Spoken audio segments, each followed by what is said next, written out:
বলছি ধর্মীয় সংখ্যালঘুদের উপর যে নির্যাতন এখন চালাচ্ছেন এই ইউনূস সরকার, সেটা প্রতিদিন স্টেট ডিপার্টমেন্ট, হোয়াইট হাউস সব বিভিন্ন জায়গায় আমরা চেষ্টা করছি তুলে ধরার জন্য। এবং এই বিষয়টা নিয়ে আপনি ইতিমধ্যে জানেন যে ভারতবর্ষে ভ্রমণকালীন সময়ে তুলসী গাওয়ার, যিনি হলেন ডিরেক্টর অফ ন্যাশনাল ইন্টেলিজেন্স, ওনার আন্ডারে 18টি সংস্থা কাজ করেন। উনি কিন্তু এইটা নিয়ে সংশয় উনি বলেছেন মার্কিন যুক্তরাষ্ট্রের কনসার্ন। অতএব বাংলাদেশের এই যে অবস্থা, এই অবস্থার জন্য কিন্তু বাংলাদেশের মানুষ দায়ী নয়, বাঙালিরা দায়ী নয়, আমরা দায়ী নয়। এটার সম্পূর্ণ ভার কিন্তু নিতে হবে ইউনূস। উনি জীবিত থাকেন, ক্ষমতায় থাকেন আর না থাকেন, এর দায় ভার সম্পূর্ণই নিতে হবে ইউনূসকে। এবং ইউনূসের সাথে যে হিজবুত তাহরির, আপনি জানেন যে গতকালকে ইতিমধ্যে আমেরিকান একজন সিনিয়র জার্নালিস্ট লরা, যিনি খুব ইনফ্লুয়েন্সিয়াল, তিনি ওনার স্ট্যাটাসে সরাসরি নাম নিয়ে বলেছেন যে এই মাহফুজ উনি হিজবুত তাহরির সদস্য এবং বাংলাদেশ বর্তমান সরকারের উনি একজন উপদেষ্টা মন্ত্রী পর্যায়ের। সো আপনার সাথে এই ব্যাপারে আমার কোনো ডাউট নেই। আমি যেটা বলছি, ঐতিহ্যগত ভাবেই বাংলাদেশের সাথে ইন্ডিয়ার সম্পর্ক কোনো ধরনের খারাপ নয়। এই মুহূর্তে যে অবস্থাটা উনি সৃষ্টি করছেন মেটিকুলাসলি ডিজাইন করে, যে এই সম্পর্কটা যে বাংলাদেশের একটা শ্রেণী তৈরি করেছেন ওনারা কোটি কোটি টাকা ইয়ে করে, যে ভারতবর্ষের বিরোধিতা করতে হবে, ভারতবর্ষ বলতে আমি বলছি বর্তমান ভারতের বিরোধিতা করতে হবে। এবং এই যে উগ্রতা, এই যে রিলিজিয়াস উগ্রতা, এটা কিন্তু পিএম মোদি যখন হোয়াইট হাউসে এসেছিলেন, আমি সেখানে ফিজিক্যালি উপস্থিত ছিলাম, ওনারা দ্বিপাক্ষিক ডিক্লারেশনে বলেছেন ডোনাল্ড ট্রাম্প এবং মোদি যে নট অনলি ভারতবর্ষে, আমরা ইন্দো প্যাসিফিক জোন সহ সারা পৃথিবীতে কোনো ধরনের ইসলামিক অন্যান্য যে কোনো ধরনের উগ্রবাদকে আমরা প্রতিহত করব, এন্ড উই মিন ইট। এটা ওনারা বলেছেন। সো দাদা, এটাই ছিল। আমি মনে হয় সম্পর্ক আমাদের সব বিভিন্ন ধরনের ক্যাম্পেইন তৈরি করা, বিভিন্ন ধরনের ন্যারেটিভ তৈরি করা, যেমন তারা আয়না ঘরের কথা বলে, যে বিষয়টা হলো তারা কিন্তু কখনই এটা প্রমাণ করতে পারে নাই যে আয়না ঘর বলতে মানুষের কাছে কিন্তু আয়না ঘরের কোনো ডেসক্রিপশন নেই। হোয়াট ইজ আয়না ঘর? আয়না ঘর, তারপর তারা বললো যে আয়না ঘর তারা তৈরি করলো। এটা প্রমাণিত যে কারণ সেসবগুলো নতুন রং and everything you see that. আমি শুধু বলে আপনাকে দিচ্ছি, সেই আয়নাঘর দেখানোর জন্য তারা মানে পৃথিবীর কোন সাংবাদিক নিল না, যে সকল সাংবাদিকরা এই মেটিকুলাসলি ডিজাইন ক্ষমতা দখলের সাথে যুক্ত ছিল, তাদের একজন বা দুইজনকে নিয়ে গিয়ে তারা ভ্রমণ করে সেটা প্রচার করলো। হ্যাঁ, কিছু কিছু মানুষ তো অপুলকিত হবেই এসবগুলো দেখে, কিন্তু এই যে হিজবুত তাহরির যে সদস্য, বর্তমান সরকারের যে উপদেষ্টা, সরকারি উপদেষ্টা, আমি এটা প্রতিবাদ করছি, বাংলাদেশের এখন কোনো সরকার লিগাল ভাবে নেই। অতএব তারা জোর করে নিজেদেরকে সব বলছে।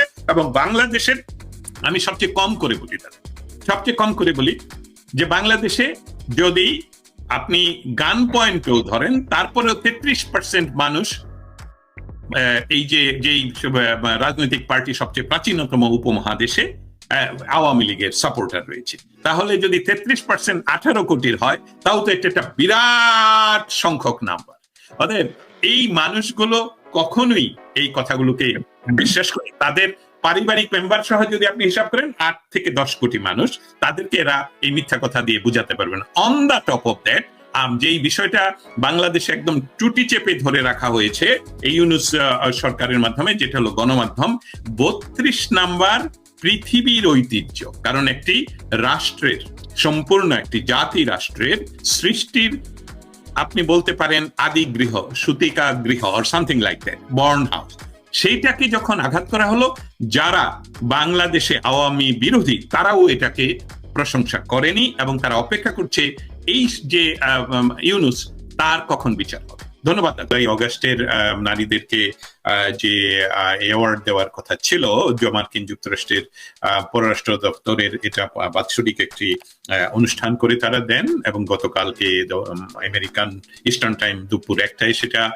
অনুষ্ঠিত হয় এবং সেখানে অবশ্যই বাংলাদেশের নামও উচ্চারিত হয়নি এবং সেখানে বাংলাদেশের কোনো নারী উপস্থিত ছিলেন না। গত সপ্তাহে দ্য ভয়েসের পক্ষ থেকে আমরা স্টেট ডিপার্টমেন্টের সাথে এই বিষয়টা নিয়ে যুক্ত হই এবং তাদেরকে রিকোয়েস্ট করি যে যারা বাংলাদেশ থেকে আসবেন তাদেরকে আমরা ইন্টারভিউ করতে চাই এবং সেই বিষয়ে যদি ওনারা আয়োজন করে দেন। উত্তরে ওনারা জানান যে বাংলাদেশ থেকে এই অনুষ্ঠানে কেউ আসছেন না, অতএব বিষয়টা আর আগাচ্ছে না, অতএব ইন্টারভিউ করা তো সম্ভব হবে না। গতকালকে আমরা যখন এটা দেখি অনুষ্ঠানটা, সেই অনুষ্ঠানে সবাইকেই পরিচিত করে দেওয়া হয় এবং সেই অ্যাওয়ার্ডের কথাও বলা হয়, কিন্তু সেখানে বাংলাদেশ নামক কোনো বিষয় আসেনি। তাহলে কি আমরা প্রশ্ন রেখে এটা ক্লোজ করে দিই যে তাহলে কি কোনোভাবে সেটা অফিসিয়ালি বন্ধ হয়ে গিয়েছিল? সেটা জানতে হলে আমাদেরকে আবার জিজ্ঞেস করতে হবে স্টেট ডিপার্টমেন্টকে, আমরা সেটা অবশ্যই করব আমাদের পক্ষ থেকে। আরেকটা বিষয় হলো যে এই যে জুলাই অগাস্টের নারীদের নাম আসলো, সেটা কিন্তু অবশ্যই ট্রাম্প প্রশাসনের মনোনীত নয়, কারণ আপনারা কিন্তু 1 বছর ব্যাপী কাজ করে তারপরে মনোনয়ন দেওয়া হয়। সেটা তৈরি করে গিয়েছিলেন নিশ্চয়ই যে বাইডেন প্রশাসন, এবং আমরা ইতিমধ্যে এটা প্রমাণিত যে বাইডেন প্রশাসনের বলবো পুতুল হিসাবে যে বিষয়টা বাংলাদেশে ঘটলো, সেখানে তাদেরকে আরো সম্প্রসারিত আরো সাপোর্ট করার জন্য হয়তো বা বাংলাদেশের এই নারীদেরকে এখানে চেষ্টা করা হয়েছিল। অতএব প্রশ্ন রেখে গেলাম যে এটা কি কিভাবে কি হলো যে এই ঘটনাটা ঘটলো না। কিন্তু এখান থেকে ওই প্রতিক্রিয়াতে চলে যাই, যে প্রতিক্রিয়ার প্রশ্নটা আপনি করেছিলেন দীপান্বিতা, যে চায়নার সাথে চায়না বাংলাদেশ, এই যে ডক্টর ইউনুস যে চায়না গেলেন, I am sorry to say doctor, all of my friends requested me not to do that, কিন্তু যাই হোক, সেখানে তিনি যে ঘটনাটা চায়নাতে ঘটিয়ে আসলেন, যেটা মানবদাও বললেন যে একটি চুক্তি আরো কতগুলো 8টি সমঝোতা স্মারক, গেলাম না সেখানে, একটি চুক্তির কথাতেও বাদ দিলাম। যে বিষয়টা হলো তারা দুই দেশ মিলে, দুই দেশের প্রধান, একজন এক্সিকিউটিভ প্রধান আরেকজন এক্সিকিউটিভ প্রেসিডেন্ট মিলে যে ঘোষণায় ওনারা একটি করলেন, সেটা হলো one China policy. I repeat, one China policy. তো ওয়ান চায়না পলিসির অর্থ হলো তাইওয়ান চায়নার অংশ, যেটার সবচেয়ে বড় security supporter for China Taiwan হলো আমেরিকা, এবং আমেরিকার এই পররাষ্ট্র নীতিতে কোনো ধরনের পরিবর্তন হওয়ার সম্ভাবনা আজকে নেই, আগামীতেও নেই, ভবিষ্যতেও থাকবে না। এবং সেখানে আমি আবার শব্দটা বলি যে অর্বাচীন এই ইউনুস, উনি যদি এই ঘটনাটা ঘটিয়ে থাকেন, যেটা আসলে রিপোর্টটা অবশ্যই আসছে, সেখানেই আমি উল্লেখ করেছিলাম যে চায়নার সাথে আমেরিকার যে দ্বন্দ্ব, সেটা যেমন অর্থনৈতিক তেমন সামরিক, এবং সেই সামরিক দিক দিয়ে ওরা চায়নাকে সাথে প্রতিদ্বন্দ্বিতা করতে গেলে সেখানে তাইওয়ানের স্বাধীনতা বা তাইওয়ানকে চায়নার অংশ হিসেবে কখনোই গ্রহণ করবে না যুক্তরাষ্ট্র।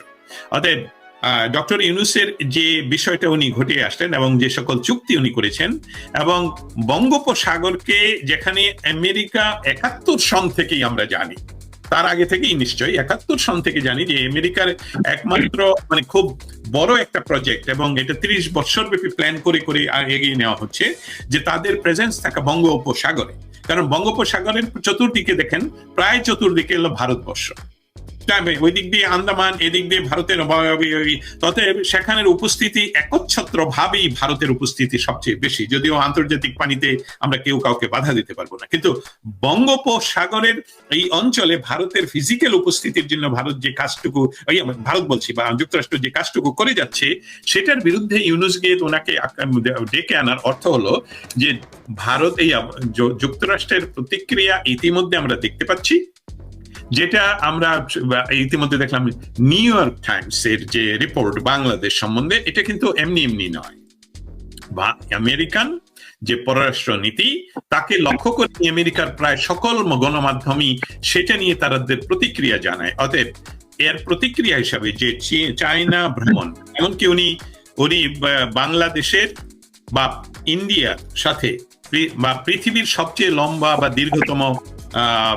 যে বর্ডার, সেটা হলো ভারতের বাংলাদেশ বর্ডার, সেই আমাদের প্রতিবেশী, আমাদের স্বাধীনতা সংগ্রামের যে একচ্ছত্র ভাবে যাদের সহযোগিতায়, বন্ধুত্বপূর্ণ সহযোগিতায় বাংলাদেশ স্বাধীন হয়েছে, সেই রাষ্ট্রকে অনেক চেষ্টা ও নাকি করেছিলেন ভারতবর্ষে ভ্রমণ করা, চায়না যাওয়ার আগে।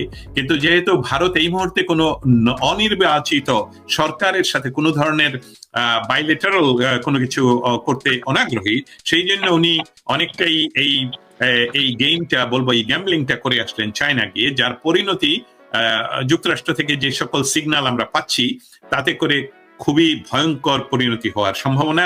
সেটা আপনি আপনার প্রশ্নে উল্লেখ করেছিলেন ডাইরেক্ট কোনো অ্যাকশন, আমি সেভাবে যাব না, কিন্তু ডিপ্লোম্যাটিক অ্যাকশন গুলো যে রকম হতে পারে তাতে করে ভয়ঙ্কর পরিস্থিতির সৃষ্টি হতে পারে, এবং সেখানে ভারতবর্ষের সাথে যুক্তরাষ্ট্রের সম্পর্ক সবচেয়ে ভালো এই পর্যায়ে এখন, এবং ভারতবর্ষ কখনোই ওই আমাদের অঞ্চলে আরেকটি কাশ্মীর বা উগ্রবাদ সৃষ্টি হোক সেটা তারা কখনোই চায় না। ভারতবর্ষের যেটা প্রয়োজন সেটা হলো অস্থিতিশীল বাংলাদেশ, এবং সেই অস্থিতিশীল বাংলাদেশকে স্থিতিশীল করার জন্য যুক্তরাষ্ট্র সমস্ত পদক্ষেপ নিচ্ছে, যা ইতিমধ্যে প্রতীয়মান। একটি উদাহরণ নিউ ইয়র্ক টাইমের প্রতিবেদন। এটা বাংলাদেশে এই মুহূর্তে কোনো নির্বাচিত সরকার নয় যে তারা কোনো দ্বিপাক্ষিক বিষয়গুলো সম্পাদন করতে পারে। দীর্ঘকালীন সম্পাদনা করার জন্য নির্বাচিত সরকারের বিকল্প অবশ্যই নেই, স্থিতিশীল সরকার হতে হবে। আরেকটি বিষয় যেটা আপনি উল্লেখ করলেন, সেটা ধন্যবাদ আপনাকে এই জন্যে যে এই বিষয়গুলো আসলে সময়ের সংক্ষিপ্ততা এবং বিষয়গতভাবে যে চায়নার সাথে এখানে নতুনত্বের কিছু নেই। আর সর্বোচ্চ মানে সবচেয়ে ইম্পর্টেন্ট জিনিস হলো যেটা বাংলাদেশে কোনো রেভলিউশন হয়নি, বাংলাদেশে মেটিকুলাসলি ডিজাইন করে ক্ষমতা দখল করা হয়েছে। এই বাংলাদেশে এই মুহূর্ত পর্যন্ত এই আমরা যখন কথা বলছি তখনও পর্যন্ত বাংলাদেশের সংবিধান সমুন্নত, এটা স্থগিত নয়, এটা বাতিল নয়, এবং সেই সংবিধান অনুসারে এইরকম কোন সরকারের অস্তিত্ব নেই। এবং এই সরকারের যেহেতু অস্তিত্ব তারা কোনোভাবে দখল করে আছে, সেখানে তাদের একমাত্র কাজ হলো নির্বাচিত, যেটা তারা যদিও এটা যখন তারা আন্দোলনের নামে রাস্তায়, তখন তারা বলেছিল কি মেধা না কি এইসব কোটা বিরোধী আন্দোলন, কোটা ছিল না কখনোই বাংলাদেশে 2018 সনের পর থেকে। সেখান থেকে তারা রাজনৈতিক ভাবে এখন বলছে অন্য কিছু, কিন্তু মৌলিক বিষয়টা কি, অনির্বাচিত সরকারের মৌলিক দায়িত্বটাই হওয়া উচিত লজিক হলো ল, লজিক হলো বেসড অফ ল।